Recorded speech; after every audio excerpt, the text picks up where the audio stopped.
sites. So we have them in Okaloosa County. We have it in Panama City. We'll have it starting tomorrow in Tallahassee. We have one in Pasco County, Pinellas County, Hillsborough County.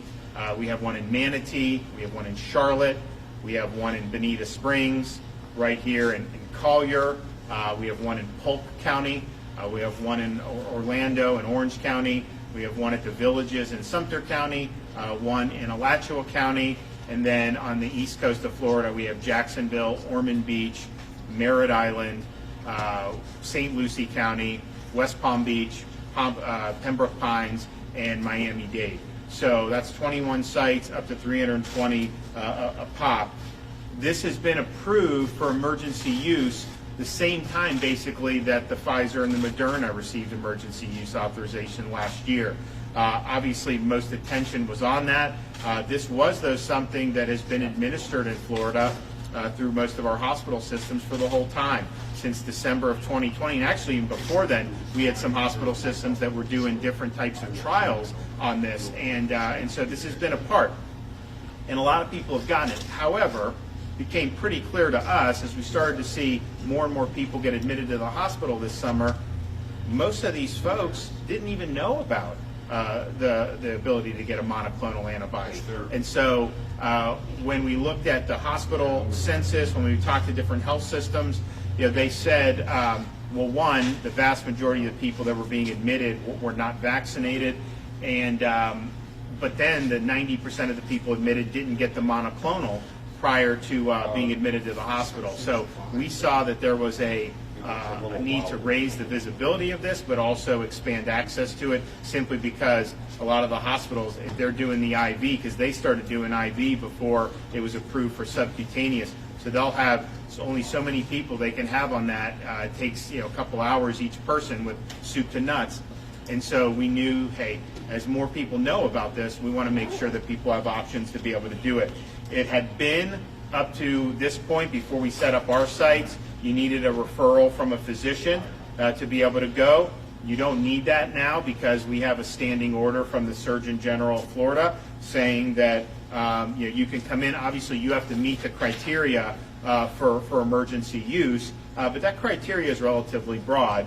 And so you can come in. You don't need to get a prescription to be able to come here and get it. And again, both clinical trial data and real world shows a significant reduction in high-risk people who then don't need to be hospitalized and hospitalization. So that's really what we're trying to do. We understand when you have something that's airborne like a Delta, people are going to be exposed to it, and you see that really everywhere Deltas come through. You've seen that. So hopefully you're protected with preventative on the front end, but certainly if you do get exposed or get infected, what are you able to do here? And this monoclonal treatment is probably one of the best ways to be able to do it. It's important you do it early, though. If you wait till you're very, very ill and in need of hospital admission or intensive care, these antibodies at that point probably have missed their window to really nuke this. If you do it early, you just talk to some of the people going through these sites across the state, they will say 24, 48 hours, a lot of their symptoms have been resolved if they go in early. And so that's a really good thing.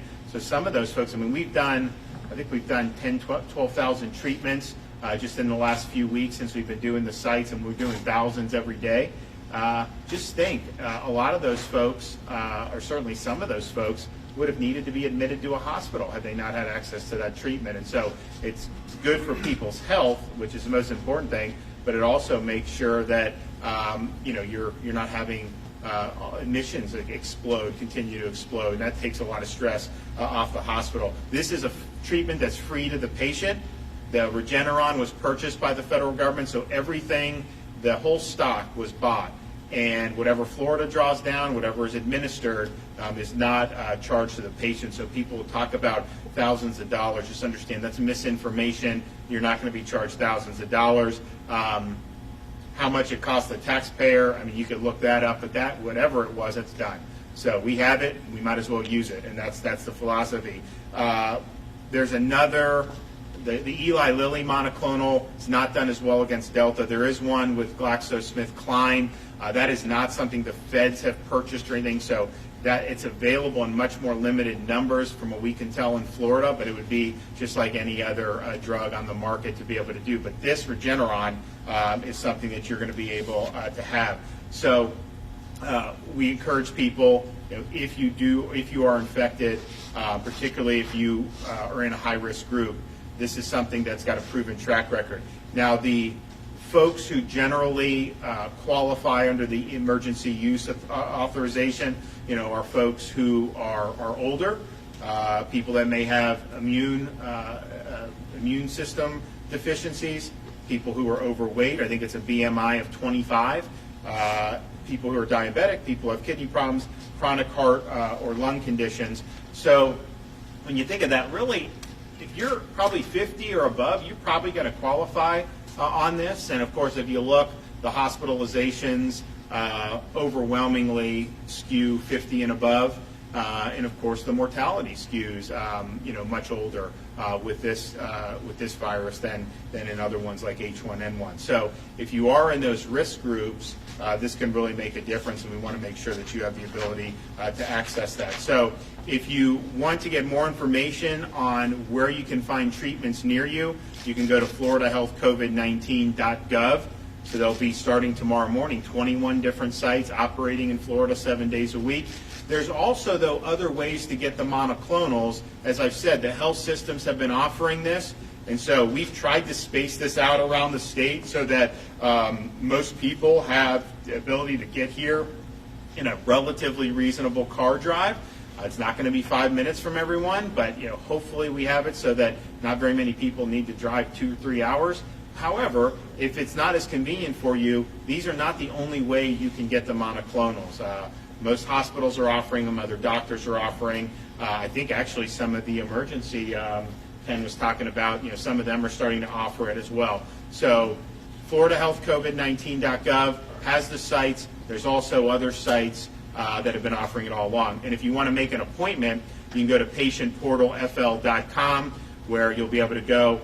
This site in Leon should be live on that website soon. All the other sites are live, and you're able to do it. We did have a question on 1 or 2 of the sites about people being booked out 4 or 5 days in advance. We've worked with that to try to address that. At the end of the day, this is a time-sensitive treatment. We want to be getting people in, particularly the high-risk people, in immediately. Now, obviously, if you're fully booked, that's one thing, but we've encouraged the folks on the ground to to make sure that you're getting as many people in as you can, as soon as you can. So this is making a difference. And Ken Shepke will talk about some of it. If you get it early, it's got a great record, and hopefully we'll be able to resolve your symptoms satisfactorily. And again, what we're trying to do, reduce the need for hospitalization, take this from, between having the 3 vaccines available and then between having a monoclonal, you can really take this and make it something that's more consistent with like a flu level risk. But you got to avail yourselves of it, and you got to make sure that that you're doing it early. So we look forward to being able to serve patients here. We think it'll be obviously Collier, but some of the surrounding counties. This is one to kind of get some of those more rural areas as well. And we obviously welcome from wherever you come from. Come on in and help yourself if you need the help. All right, I'm going to bring up Ken Shepke to say a few things about what we're doing as well. Thank you, Governor.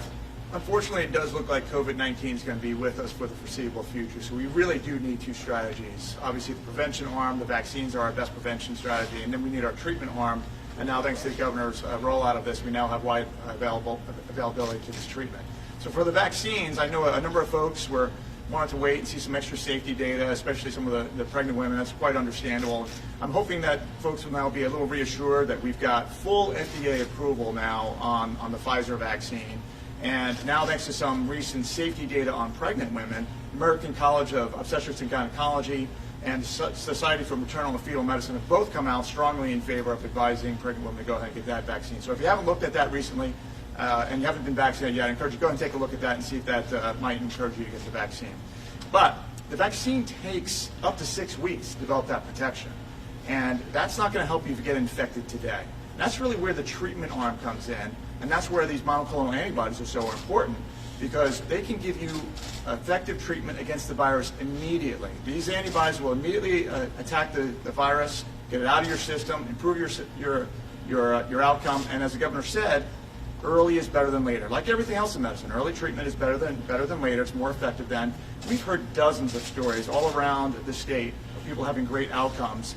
And one story that really sat with me was a woman who went to our Jacksonville site, and her picture was all over the news. She was so sick, she just couldn't stand up. She laid on the ground, and someone snapped a picture of that.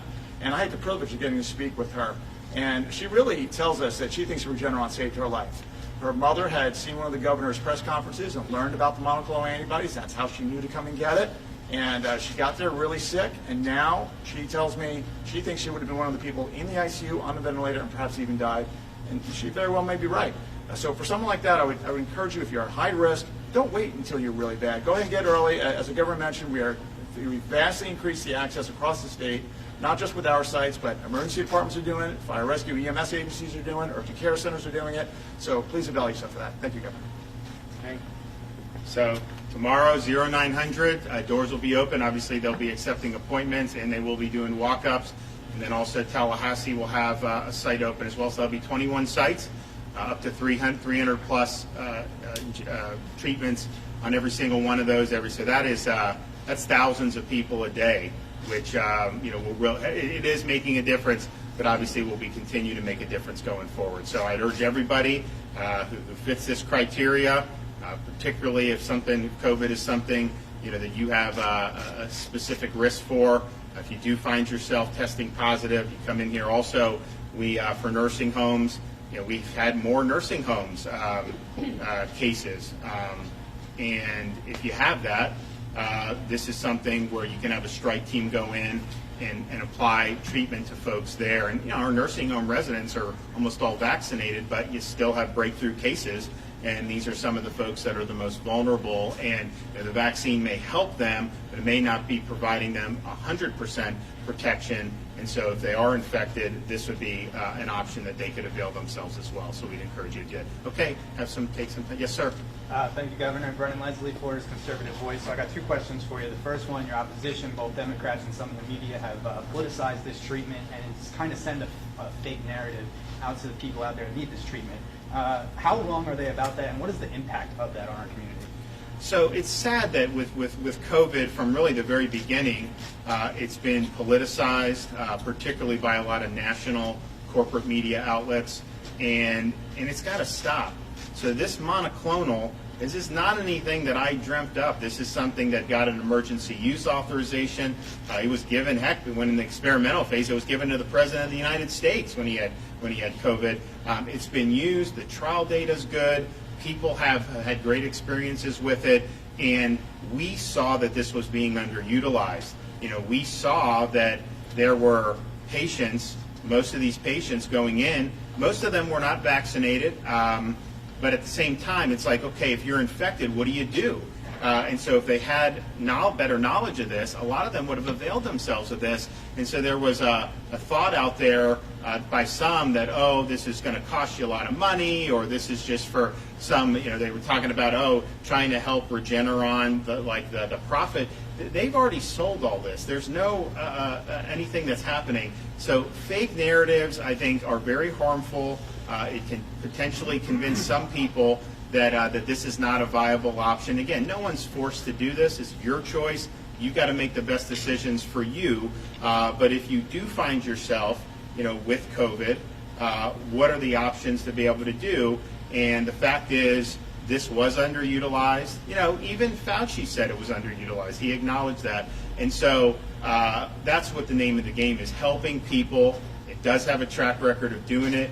As Dr. Shepke said, we have a woman who was in really bad shape in Jacksonville. She got it within 48 hours. She was feeling better and said she wouldn't have made it if it wasn't for that. So I would hate to see politicization of a treatment end up dissuading somebody from avail themselves of something that could help them. It could help keep them out of the hospital. It could even help save their life.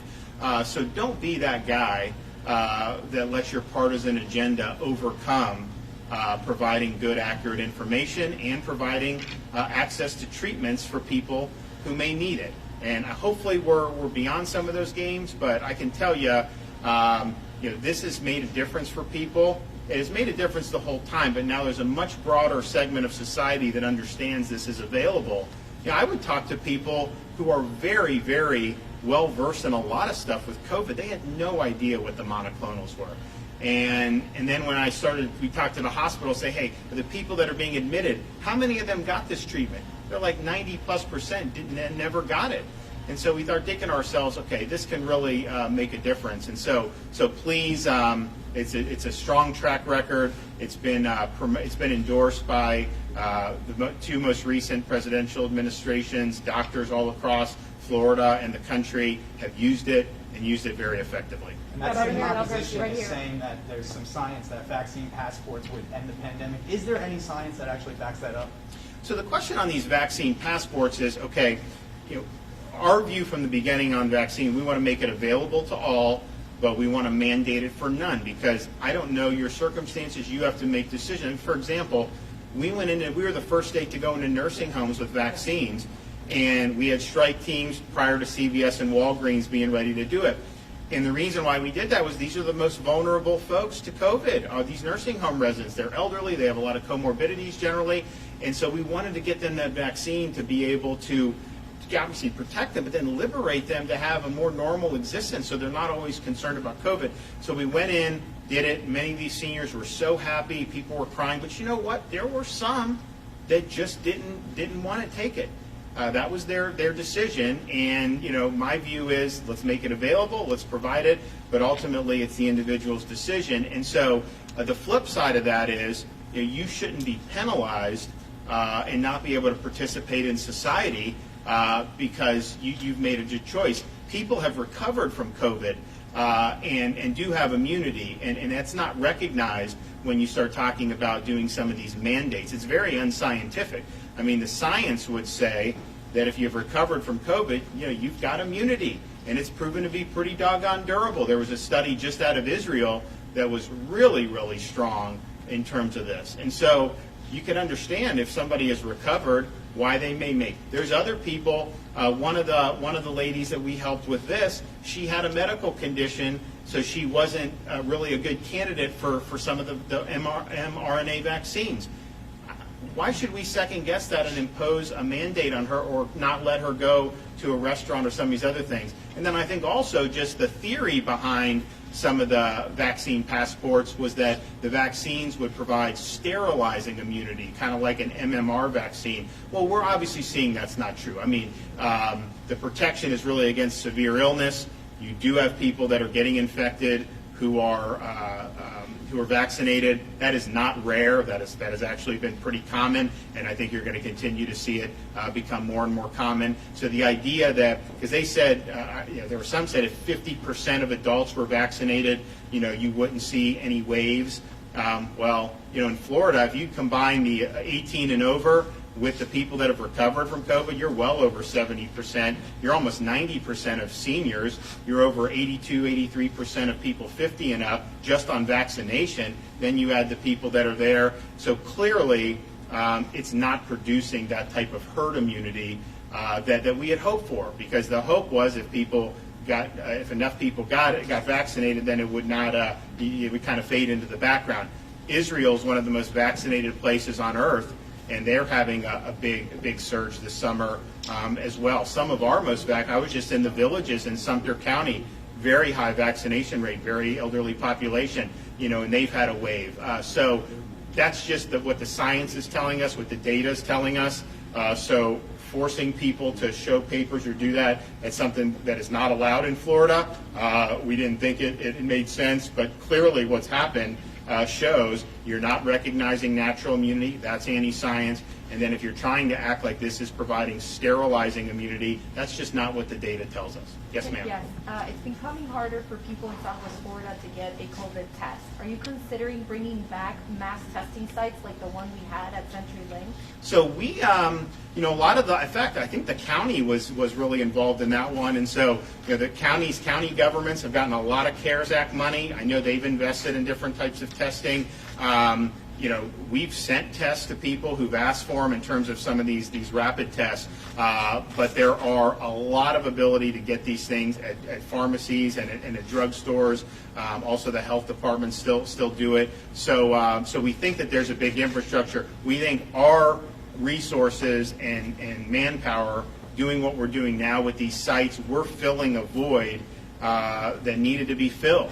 And there's the hospitals and stuff, they're doing it, but they're not doing enough that I think really is going to meet the demand. So we think the thing that has the most impact to keep people out of the hospital, save lives, is to really make sure this early treatment is something that people have access to. 21 sites, it's not easy to run them. It's a lot of manpower that goes into it, and we've been able to set these up very quickly, and it's something that I think has got to be, as Dr. Shepke said, the hope was maybe this thing would just fade into the background at some point, but I think we see, even with massive numbers of people vaccinated, you still have prevalence, you still see it spreading. Obviously, in the southern part of the U.S., we've just had, a big wave, but you're starting to see it increase in other parts of our country and around the world. So you just have to understand it's going to be part of life. And there's ways to protect yourself on the front end. There's also ways to treat yourself on the back end, and it would involve using the monoclonals. This Yes. COVID wave is different than last year's, with Florida averaging 228 deaths per day or every week. On your watch, are you thinking of a different COVID strategy other than these sites? Well, this is a groundbreaking strategy that we've done. I think most people have looked at it and said that that's smart, and that will help keep people out of the hospital. We also, of course, put in a lot of effort into vaccinating our vulnerable population. So if you look, we've done 4 million seniors. I think 82% of people 50 and over, which represents the overwhelming majority of hospitalizations and mortality from this. So there's a lot of protection there, but obviously the Delta waves, they really pop much harder than the previous waves because it's much more infectious. And so that's why these sites are basically recognizing when you have an airborne pathogen like this, okay, you're going to have cases, so how can you help the people who are going to be, fortunately, most people just deal with it as a matter of course, particularly people who are younger, particularly people that are in good health. But obviously, when you start talking about these comorbidities, when you start talking about age, even vaccinated people, it really does make a difference to be able to have this option. And so I think this is helping keep people out of the hospital. I think that'll be even more apparent, as we get into the next couple of weeks, and I think people will see that in the data. But I also think had more people known about this from the beginning, I definitely think you would have had fewer people end up hospitalized to begin with. So now the awareness is higher. People understand that this is an option, and the availability is pretty good throughout. We have a very big state. We have a lot of different population centers. There's some states where you have 1 or 2 population centers and you can kind of handle everything. Here, it's a little bit different. So we've had to go and try to get it into as many areas as we can that'll be as convenient to people as we can. This supplements the existing infrastructure, but this is really, really adding a lot to what had been available. And I'd say the majority of people that come through these sites did not know about the monoclonal antibodies, from the beginning. That's just the reality. I think that there was a hesitancy on some of the higher ups, particularly in the federal government, to talk a lot about them, and I think that was probably a mistake. And so now we want everyone to know what's out there, and I think the results have been very encouraging. Now, this disproportionately also affected the minority community last year. So why is it so important to have this type of treatment center in a place like Immokalee? Well, we have it absolutely. This is open for everybody. We want to get in all the different communities. Obviously, you start talking about a place like Immokalee. Yes, hospital systems are offering it, but there may not be as much infrastructure here as there would be in other parts of the state. There's some hospital systems that crank out a lot of these treatments, and that's great, but that's not true for every corner of the state. And so I think being here will be really a force multiplier. It also gets into more of our rural areas, even outside of Collier County. How about unvaccinated people that get the treatment? How long do they have to wait after they get the treatment in order to get vaccinated? What is that, Ken? It's 90 days. 90 days. So if you're not vaccinated and you get the treatment, get it. We think it'll help you, but because they're the antibodies and everything, the recommendation is if you then do one of the vaccines, you wait 90 days. Now at the same time, it's important to point out this is for people who are have breakthrough cases and are vaccinated or unvaccinated. It's not. It can be beneficial for both.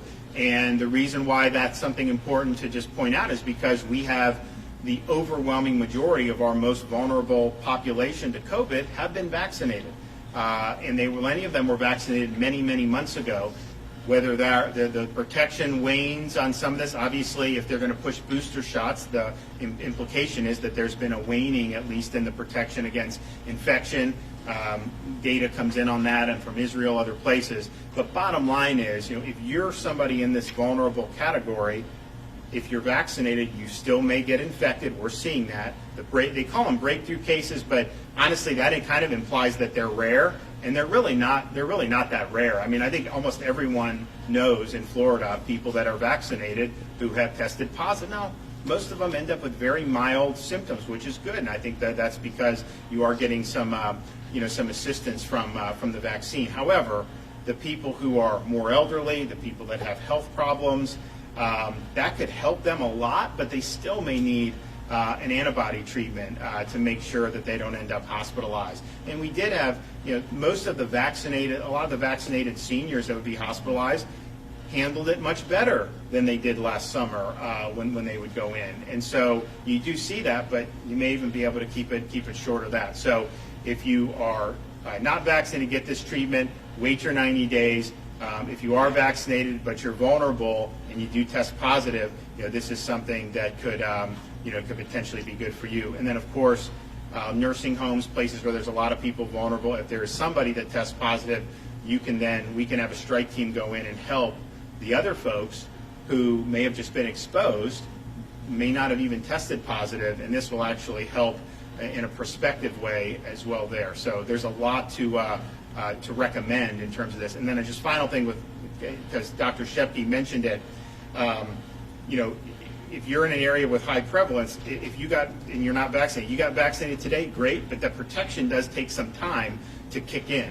And so if you're in that window where you get infected, this is obviously something, the monoclonals, that you should still have an interest in. So we think that this is going to be great. I mean, if you look throughout on kind of the western side of Florida, we're here, we're in Bonita Springs, we're in Englewood, we're in Bradenton, Pinellas, Hillsborough, Pasco, and then obviously into the Panhandle. There's a lot. So there's a lot of options for people, and we're doing thousands and thousands of these a day. And I think if you do 1,000 people with treatment, if they're high risk, 70% reduction in hospitalizations, that's serious.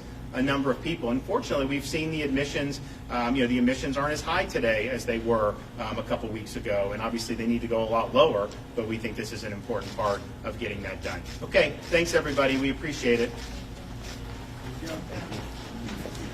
Thank you.